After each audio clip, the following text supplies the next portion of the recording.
ಸತ್ಯ ಸೀರಿಯಲ್. ಮಗನಿಗೆ ಲಾಠಿಯಿಂದ ಹೊಡೆದಿದ್ದಕ್ಕೆ ಸತ್ಯ ಕೆನ್ನೆಗೆ ಬಾರಿಸಿದ ಸೀತಾ ಮುಂದೇನು? ಸತ್ಯನಿಗೆ ತನ್ನ ಗಂಡ ಎಂದರೆ ಪ್ರಪಂಚ. ಆತನಿಗೆ ಸ್ವಲ್ಪ ನೋವಾದರೂ ಬಹಳ ಬೇಸರ ಮಾಡಿಕೊಳ್ಳುತ್ತಾರೆ.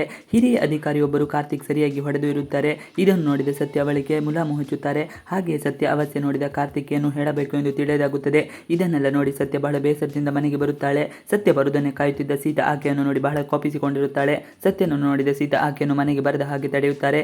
ಸೀತಾ ಬಳಿ ಸತ್ಯ ಏನನ್ನು ಹೇಳಲು ಹೊರಡುತ್ತಾರೆ. ಆದರೆ ಈ ಮಾತನ್ನು ಕೇಳದ ಸೀತಾ ಮಾತ್ರ ಸತ್ಯ ಕೆನ್ನೆಗೆ ಹೊಡೆಯುತ್ತಾರೆ.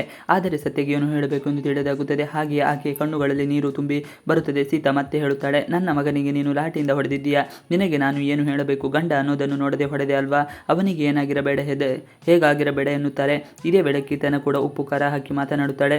ತನ್ನ ತಮ್ಮ ಜೈಲು ವಾಸ ಅನುಭವಿಸುತ್ತಿದ್ದಾನೆ ಎಂದು ತಿಳಿದರೂ ಕೀರ್ತನ ಮಾತ್ರ ಏನು ಗೊತ್ತಿಲ್ಲದ ಹಾಗೆ ನಡೆದುಕೊಳ್ಳುತ್ತಿದ್ದಾರೆ. ಹಾಗೆಯೇ ಸತ್ಯಗೆ ಆಗುತ್ತಿರುವ ಅವಮಾನವನ್ನು ನೋಡಿ ಆಕೆ ಖುಷಿ ಪಡುತ್ತಾಳೆ. ಕಾರ್ತಿಕ್ನನ್ನು ಹೊಡೆದಳು ಎನ್ನುವ ಕಾರಣಕ್ಕೆ ಸತ್ಯ ಮೇಲೆ ಕುಟುಂಬದವರಿಗೆ ಬಹಳ ಕೋಪ ಬರುತ್ತದೆ. ಹಾಗೆ ಆಕೆ ಮೇಲೆ ಮುಗಿಬಿಡುತ್ತಾರೆ. ಹಾಗೆಯೇ ಸತ್ಯ ನನ್ನ ಮನೆಯಿಂದ ಸೀತಾ ದಬ್ಬಿ ಬಿಡುತ್ತಾಳೆ. ಜಾನಕಿ ಮಾತಿಗೆ ಸಿಡಿದ ಸೀತಾ ಇತ್ತ ಜಾನಕಿ ಸೀತಾಗೆ ಕರೆ ಮಾಡಿ ಹೇಳಿದ್ದಾರೆ ಎಂದೆಲ್ಲ ತಿಳಿದುಕೊಳ್ಳಲು ಟ್ರೈ ಮಾಡುತ್ತಾಳೆ. ಆದರೆ ಸೀತಾ ಮಾತ್ರ ಜಾನಕಿಗೆ, ನೀವು ಹೇಗೆ ಆಕೆಯನ್ನು ಸಾಕಿ ಬೆಳೆಸಿದ್ದೀರಾ? ಆಕೆಗೆ ಗಂಡ ಕುಟುಂಬಕ್ಕಿಂತ ಆ ಪೊಲೀಸ್ ಕೆಲಸವೇ ಜಾಸ್ತಿಯಾಗಿದೆ ಎಂದೆಲ್ಲ ಬಹಳ ಕಟುವಾಗಿ ನಿಂದಿಸುತ್ತಾರೆ.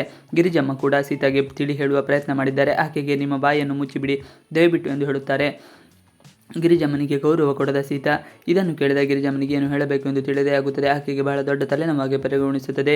ಏನು ಮಾಡಬೇಕು ಎಂದು ತಿಳಿದಾಗುತ್ತದೆ. ಸೀತಾ ಜಾನಕಿ ಹಾಗೂ ಗಿರಿಜ ಬಳಿ ಸಂಬಂಧ ಕಡಿದು ಹೋಗುವ ಮಾತುಗಳನ್ನು ಆಡುತ್ತಾರೆ.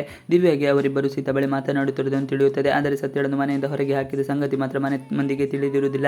ಸತ್ಯಳನ್ನು ಅವಮಾನಿಸಿದ ಸೀತಾ ಸತ್ಯಗೆ ಎಲ್ಲ ಕಡೆ ಅವಮಾನ ಆಗುತ್ತಿದೆ. ಆದರೂ ಅದೆಲ್ಲವನ್ನು ಮೆಟ್ಟಿ ನಿಂತು ಹೇಗಾದರೂ ಮಾಡಿ ಅದೆಲ್ಲವನ್ನು ಸಹಿಸಿಕೊಳ್ಳಬೇಕು. ಸತ್ಯವನ್ನು ಹೇಗಾದರೂ ಮಾಡಿ ಹೊರ ಹಾಕಗೆ ಬರುವ ಹಾಗೆ ಮಾಡಬೇಕು.